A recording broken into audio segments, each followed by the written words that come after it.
A few things to say today about one of North Korea's latest media reports. Firstly, the fact that Pyongyang's state-run KCNA news agency is reporting at all on the inter-Korean talks that took place yesterday is probably a good thing. And it confirmed the existence of a plan to hold an inter-Korean summit in Pyongyang next month. So that's also a positive, that Pyongyang is happy within its domestic media, expects it to happen. But again, that's not really that surprising within the context of the trend this year. What we might also look at is the content of the report itself. The fact that North Korea spoke about a sincere discussion on more positively implementing the Panmunjom Declaration, which you might remember came about last April at the first inter-Korean summit of this year, the inaugural meeting between President Moon Jae-in of the South and his North Korean counterpart Kim Jong-un. And within that declaration was the promise to seek a peace treaty within this year. And we're not really seeing much progress on that at all. In fact, it's highly unrealistic given the US stance that it wants North Korean denuclearization first.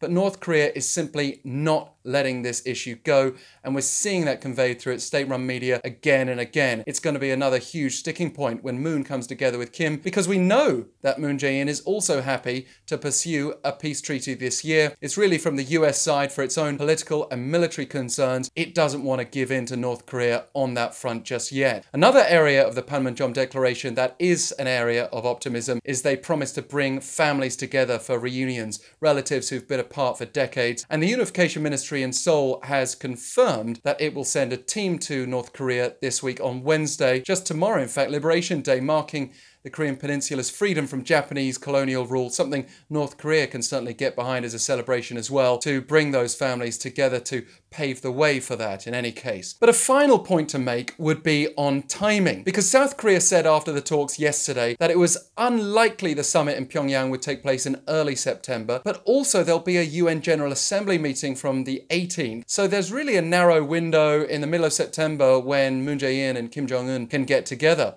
And then there's the issue of, will Kim Jong-un join Moon Jae-in afterwards on a trip to New York? Maybe not literally on the same plane, but we had been hoping there would be a trilateral meeting. And if things go really well in Pyongyang, well, perhaps it's too much to expect a trilateral meeting on the sidelines of the UN General Assembly, but at least it would give momentum towards the international community's efforts to positively deal with this North Korea issue when they all come together, rather than if it goes wrong, or if indeed the summit can't happen before the UN General Assembly, it would make that meeting yet another in a series of speculative discussions on North Korea, rather than having something tangible to go on.